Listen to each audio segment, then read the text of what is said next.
안녕하세요. 박구 목사입니다. 박구 목사의 성경 공부 첫 번째 시간인데요. 제가 얼마 전에 설교했던 본문입니다. 설교했던 본문인데 우리 히스기야 왕에 대해서 같이 보고 싶어서 이거 첫 번째 본문으로 선택했습니다. 이사야 37장 말씀인데요. 보시니까 왕이여 이것이 징조가 되리니 올해는 스스로 난 것을 먹을 것이고 둘째에도 스스로 난 것을 먹을 것이고 셋째에는 심고 거두며 포도나무를 심고 그 열매를 먹을 것입니다. 이는 남은 자가 예루살렘에서 나오며 피하는 자가 시온산에서 나올 것입니다. 만군의 여호와의 열심히 이를 이룰 것입니다.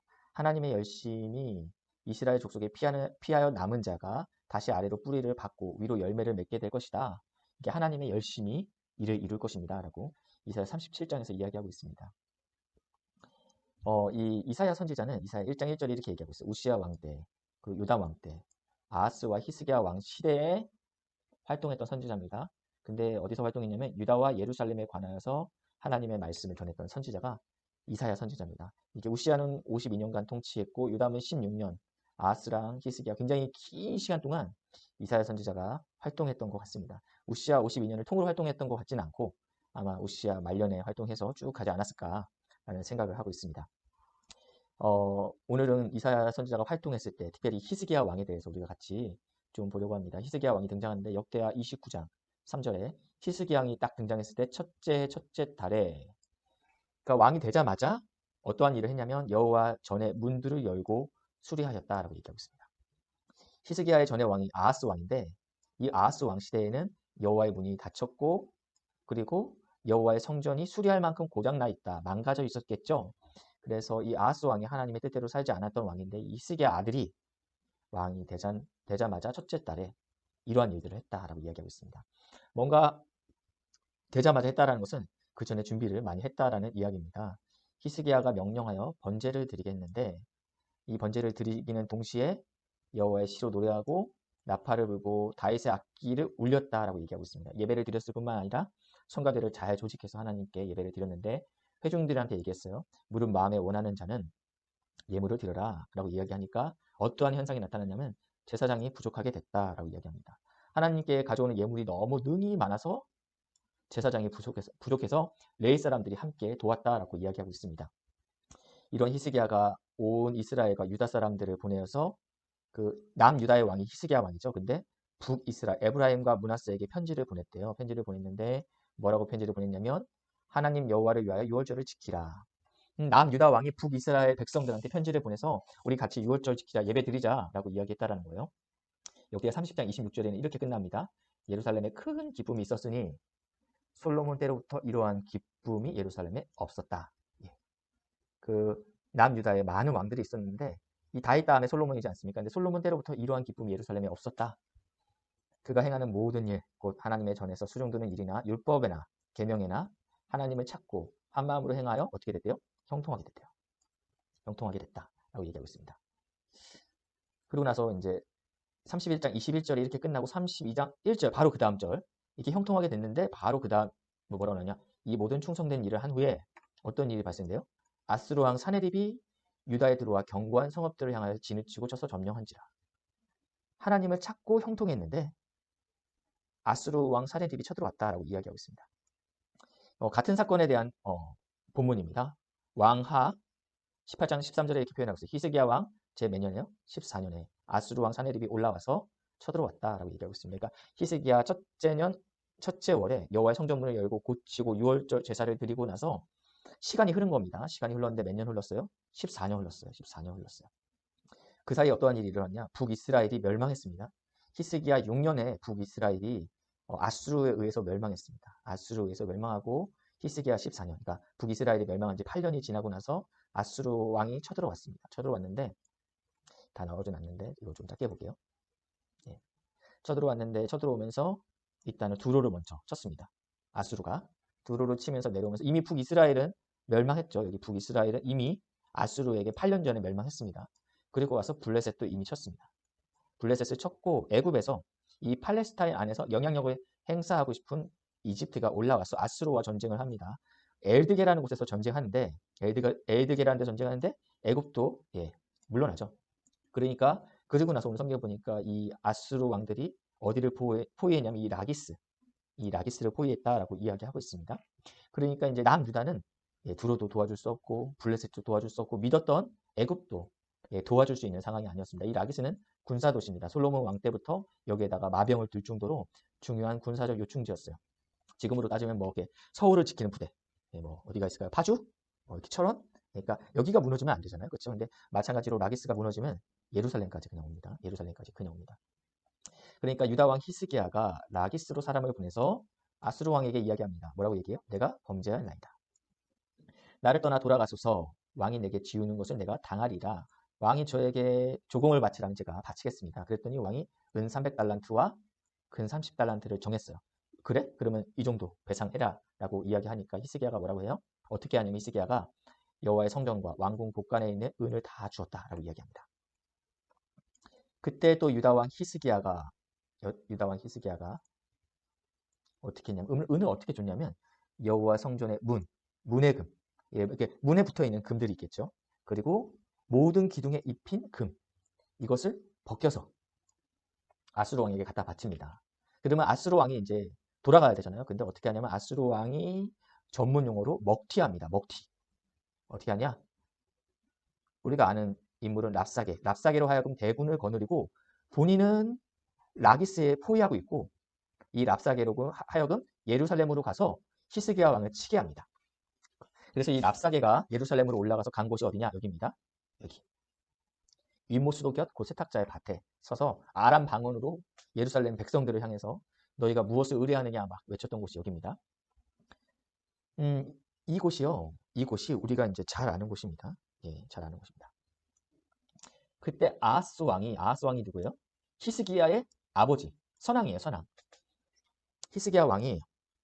아하스 왕이 아수르 왕에게 도와주기를 구하였으니, 왜 도와주기를 구했냐면 에돔에서 유다를 치고 블레셋도 유다를 쳤어요. 이렇게 와서 공격하고 블레셋도 와서 공격하고. 그러니까 아수르 왕이요 도와주소서라고 이야기한 거예요. 예. 근데 왜 쳐들어왔냐?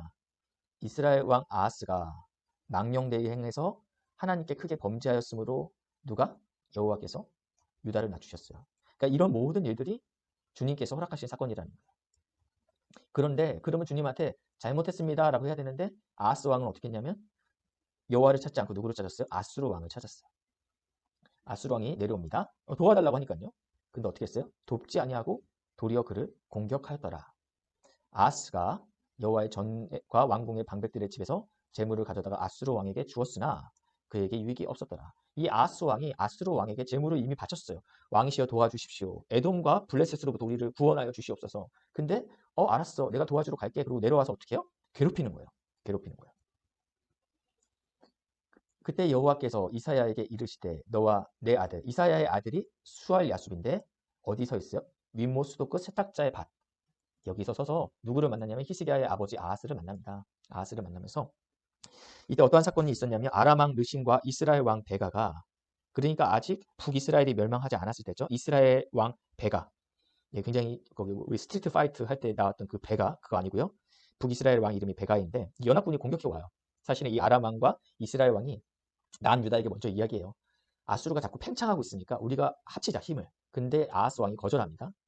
아수르에게 밑보이고 싶지 않아서 거절하니까 이 아람 왕과 이스라엘 왕이 먼저 연합군으로 북이스라엘 남유다 먼저 쳐들어가자. 그리고 나서 아수르와 싸우자 뭐 이런 마음을 먹었던 것 같아요. 그래서 마음이 굉장히 두려워 떨고 있을 때 이사야 선지자가 아하스 왕을 찾아가는 거예요.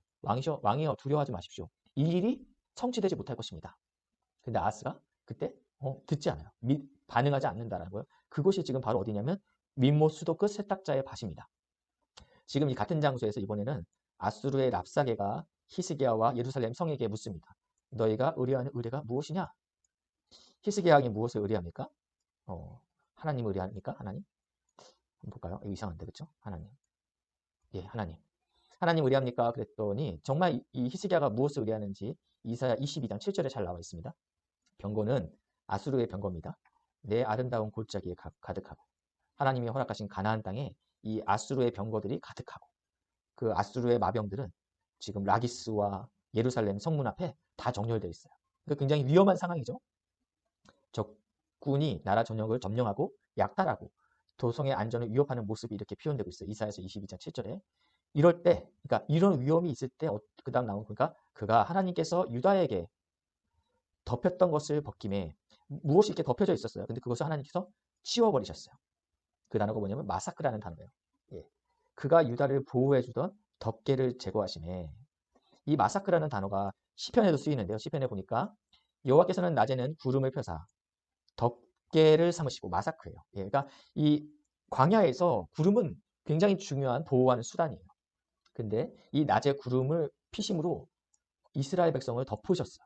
근데 만약 이 덮개가 제거되면 어떻게 돼요? 죽는 거예요.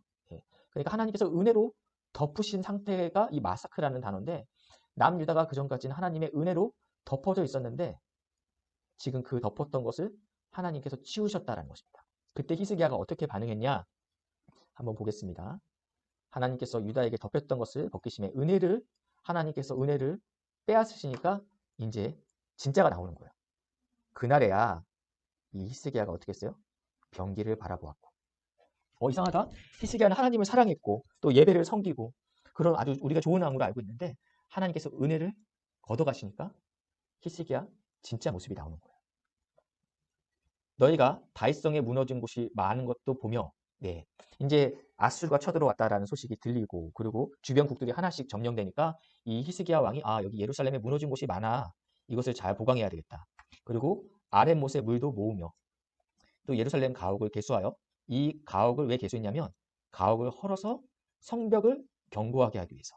그러니까 돌이 필요하잖아요. 건축 자재가 필요한데 이 성벽을 견고하기 위해서 어떻게 해요? 가옥을 헐었어. 그리고 또 너희가 이게 지금 히스기야가 아수르가 쳐들어온다고 해서 했던 행동들입니다. 병기를 바라보고 성벽을 더 튼튼하게 만들고 옛 못의 물을 위하여 두 성벽 사이에 저수지를 만들었더라. 저수지를 만들었습니다. 이게 무슨 소리냐면 원래 이렇게 성 밖에 기온샘이 있습니다. 기온샘. 근데 중요한 건 아수르가 만약에 쫙 포위를 하면 성 밖으로 물을 못 들어가잖아요. 그래서 이 기온섬을 파괴하고 지하로 땅굴을 팠어요. 땅굴을 파서 수로, 이게 그 유명한 히스기야 수로입니다. 히스기야 수로. 아이고. 히스기야 수로인데 이게 한 500 한 30 몇 미터? 그 정도 되는 것 같아요. 정확한 것은 547m입니다. 이 길이가 537m이고 그리고 여기까지 지금 지하로 땅굴을 파서 수로를 뚫었는데 물이 여기서 이렇게 흐르려면 고저가 있어야 되잖아요. 한쪽이 이렇게 높아야 하잖아요. 그래야지 물이 이렇게 흐를 거 아니에요. 그리고 이게 고저인데 이게 30cm예요. 3m가 아니고 이 547m 되는 여기서부터 여기 고저가 30cm예요. 그러니까 거의 0도, 0. 제가 수학을 못하는데 뭐 0. 몇 도가 되겠죠?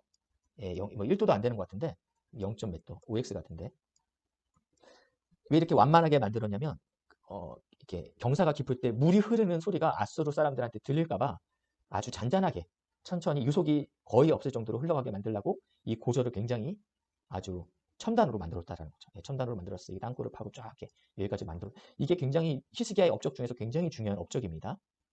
근데 오늘 보니까 이게 지금 11절이 그 얘기예요. 11절이 그 얘기인데 근데 저수지를 만들었대요. 왜냐하면 굉장히 지혜롭죠. 지혜롭죠. 그러나 너희가 일을 행하신 일을 이 모든 것이 누구에서 의해서 시작됐다라는 거예요? 하나님.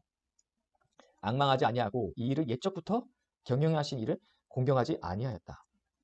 이 일이 지금 누구로부터 시작됐는지 히스기야도 하나님의 은혜가 걷어가니까 이 마사크가 걷어지니까 히스기야가 어떻게 행동하는지 나왔다라는 거예요. 하나님의 은혜가 하나님의 덮였던 하나님께서 감싸셨던 은혜가 덮어지니까 나의 믿음의 본 모습이 나온다라는 거예요. 병기를 바라보고 성벽을 견고하게 하고 저수지를 만들고 근데 이 모든 게 뭐라냐 결론을 내냐면 이 일을 경영하신 일을 공경하지 아니하였다라고 하나님께서 말씀하신다라는 거예요. 다시 한번 정직하게 랍삭의 입을 통해서 하나님께서 히스기야에게 묻습니다. 내가 진짜 의뢰하는 의뢰가 무엇이냐? 하나님께서 은혜를 걷어가십니다. 그러면 그때 내가 무엇을 바라보는지, 병기를 바라보는지 내 영적 실력이 그때 드러난다는 거예요. 무엇을 바라보십니까? 너희가 의뢰하는 의뢰가 무엇이냐? 지금 한국교회가 하나님의 은혜가 걷어진 듯한 느낌이 지울 수 없습니다. 이럴 때 우리가 무엇을 바라봐야 돼요? 네가 진짜 의뢰하는 의뢰가 무엇이냐? 라고 또 질문하는 거예요. 세상은요, 우리한테. 세상 사람들이 이제 교회는 꼴 보기도 싫어라고 얘기하는데 세상은 우리한테 또 묻는 거예요. 네가 진짜 믿는 게 뭐야? 그때 히스기야가 가슴을 찢으면서 하나님 앞에 나가면서 기도했던 문장 중에서 제 마음 가운데 남았던 문장이 이 문장입니다. 아이를 낳으려 하나 해산할 힘이 없도다. 아이를 낳아보셨는지 모르겠어요. 예. 아이는 낳으려고 하는데 우리한테 힘이 없으면 답이 없는 거예요. 답이 없는 거예요. 우리한테 지금 한국교회 해산할 힘이 없는 거예요. 스스로 뭔가 출산할 힘이 없는 상태가 지금 이 히스기야의 영적인 비참함의 고백입니다. 아이를 낳으려 하나 해산할 힘이 없도다. 그래서 하나님께서 그때부터 이제 이야기하시는 게 오늘 읽었던 본문입니다. 내가 이 일을 태초부터 행하였고. 사실은 너는 그냥 도구야. 너는 내 도구야. 네가 능력이 많아서 이렇게 행하는 게 아니고 내가 태초부터 옛날부터 정한 바야. 근데 네가 이렇게 교만하구나. 안 되겠다. 그래서 내가 하나님께서 갈고리를 내 코에 꿰고 쇠가를 내 입에 물려 너를 오던 길로 끌어 돌이키리라. 아수르가 정복하면 포로들을 이렇게 끌고 갔어요. 그러면서 하나님께서 징조를 보이세요. 이게 분명히 이루어질 것이다. 징조는 그런 의미잖아요. 개런티한다라는 소리예요. 그렇죠? 뭔가 내가 확증할게. 그래서 그때 확증하는 게 지금 이거예요. 금년에는 스스로 자라난 것을 먹고 내년에는 이렇게 될 것이다. 열매를 먹을 것이다. 이게 뭐래요? 만군의 여호와의 열심히 이를 이룰 것이다 라고 얘기하고 있어요.